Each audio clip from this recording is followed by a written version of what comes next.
ಪ್ರತಿ ವರ್ಷ ಕೂಡ ಪ್ರತಿ ಸಂದರ್ಭದಲ್ಲಿ ಕೇಂದ್ರ ಸರ್ಕಾರ ಅಂತ ಇದ್ರೆ ಇದಕ್ಕೆ ರಾಜ್ಯ ಸರ್ಕಾರ ಏನ್ ಮಾಡ್ತಾರೆ ಅರ್ಥ ಅದು ಮತ್ತೆ ನೋಡು ಇಬ್ರು ಏನ್ ಮಾಡ್ತಾರೆ ಅಂತ ಮತ್ತೆ ಏನ್ ಮಾಡ್ತಾರೆ ಅರ್ಥ ಈಗ ನಿಮ್ಗೆ ಗಮನ ಸೆಳೆದಿದೆ ಉತ್ತರ ಕೊಟ್ಟಿದ್ದಾರೆ ಈ ರಾಜ್ಯ ಸರ್ಕಾರ ಏನ್ ಮಾಡ್ತಾರೆ ಯಾಕಂದ್ರೆ ಕೋಲಾರ ಜಿಲ್ಲೆ ಮುಳಬಾಗಿಲು ತಾಲೂಕಿನ ಪ್ರಾಚೀನ ಸ್ಥಳವಾದ ಆವನಿ ಬೆಟ್ಟಕ್ಕೆ ಅಗತ್ಯ ಮೂಲಸೌಕರ್ಯ ಕಲ್ಪಿಸಿ ಮತ್ತು ಪ್ರವಾಸಿ ತಾಣವಾಗಿ ಅಭಿವೃದ್ಧಿಗೊಳಿಸುವ ಬಗ್ಗೆ ಮಾನ್ಯ ಪ್ರವಾಸೋದ್ಯಮ ಸಚಿವರ ಗಮನ ಸೆಳೆಯಲು ಬಯಸ್ತೀನಿ. ಮಾನ್ಯ ಸಭಾಧ್ಯಕ್ಷರೇ, ಏನು ಗೌರವಾನ್ವಿತ ಸಮೃದ್ಧಿ ಮಂಜುನಾಥ್ ಅವರು ಇಲ್ಲಿ ಗಮನ ಸೆಳೆದಿದ್ದಾರೆ, ಅದಕ್ಕೆ ಪೂರ್ತಿಯಾದಂಥ ಉತ್ತರವನ್ನು ನೀಡಲಾಗಿದೆ. ಅದರ ಮೇಲೆ ಇನ್ನೇನಾದರೂ ಅವರಿಗೆ ಉಪ ಪ್ರಶ್ನೆ ಅಥವಾ ಇನ್ನೇನಾದರೂ ವಿಷಯಗಳಲ್ಲಿ ಪ್ರಸ್ತಾಪ ಮಾಡೋದಿದ್ರೆ ಅವ್ರು ಹೇಳ್ಬೋದು. ಹೇಳಿದರೆ ಅಲ್ಲಿಗೆ ಈಗ ಕೇಂದ್ರ ಸರ್ಕಾರದ ಒಂದು ಯೋಜನೆ ಅಡಿಯಲ್ಲಿ ಅದನ್ನು ತಗೊಳ್ತಕ್ಕಂಥದ್ದಕ್ಕೆ ಪ್ರಸ್ತಾವನೆ ಸಲ್ಲಿಸಿದ್ದಾರೆ. ಅದು ಅನುಮೋದನೆಗೆ ನಿರೀಕ್ಷೆಯಲ್ಲಿದ್ದೇವೆ. ಅನುಮೋದನೆ ಸಿಕ್ಕಿದ ತಕ್ಷಣ ಅವರ ಒಂದು ಯೋಜನೆ ಜಾರಿಗೊಳಿಸೋಕೆ ಸಾಧ್ಯ ಆಗ್ತದೆ.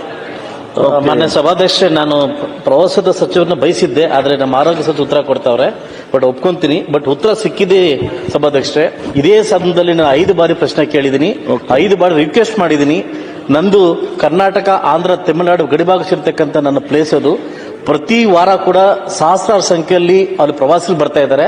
ಮೂಲ ಸೌಕರ್ಯ ಮಾಡಿಕೊಡಕ್ಕೆ ನನಗೆ ಮಾಡಿಕೊಡಿ, ಒಂದು ಅವಕಾಶ ಮಾಡಿಕೊಡಿ, ಒಂದು ಅನುದಾನ ಕೊಡಿ ಅಂತ ಇದೇ ಸದನದಲ್ಲಿ 5 ಬಾರಿ ಕೇಳಿದ್ದೀನಿ.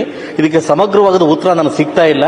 ಈ ಬಾರಿ ಕೂಡ, ಕಳೆದ ಬಾರಿ ಕೂಡ 25-26 ಆಯವ್ಯಯದಲ್ಲಿ 50 ಕೋಟಿ ರೂಪಾಯಿಗಳು ನನ್ನ ಜಿಲ್ಲೆಗೆ ಕೊಟ್ಟಿಲ್ಲ, ಬೇರೆ ಜಿಲ್ಲೆಗೆ ಕೊಟ್ಟಿದ್ರೆ ನಾನು ಕೈ ಮುಗಿದು ನಿಮ್ಮನ್ನು ಕೇಳ್ತಾ ಇದ್ದೀನಿ. ನನ್ನ ಮನೆಗೋ ಇಲ್ಲ ನಾನು ಬೇರೆಯವರಿಗೆ ಕೇಳ್ತಾ ಇಲ್ಲ, ಅದಲ್ವಾ?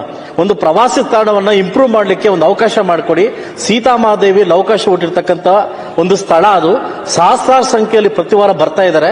ದಯವಿಟ್ಟು ನಮ್ಮ ಕರ್ನಾಟಕ ರಾಜ್ಯದಲ್ಲಿ ಒಳ್ಳೆ ಸ್ಥಳ ಇದೆ, ಅದನ್ನು ಗುರುತಿಸಿ ಒಳ್ಳೆ ಒಂದು ಮಟ್ಟಕ್ಕೆ ತಗೊಂಡು ಹೋಗಿ ಅಂತ ತಮ್ಮ ಡಿಪಾರ್ಟ್ಮೆಂಟ್ಗೆ ಕೇಳ್ತಾ ಇದ್ದೀನಿ ನಾನು.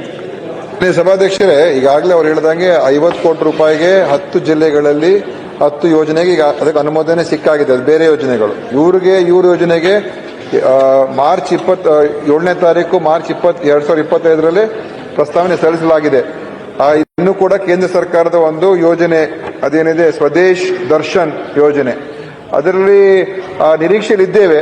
ಅದು ಖಂಡಿತ ಬರ್ತದೆ. ಅದು ಬಂದಾಗ ನಿಮ್ಮ ಒಂದು ಯೋಜನೆ ಮಾಡೋದಕ್ಕೆ ಸಾಧ್ಯ ಆಗ್ತದೆ. ಡಾಕ್ಟರ್ ಮಂತರ್ಗೌಡ. ಸಭಾಧ್ಯಕ್ಷ ಒಂದು ವರ್ಷ ಕೇಳ್ತೀನಿ.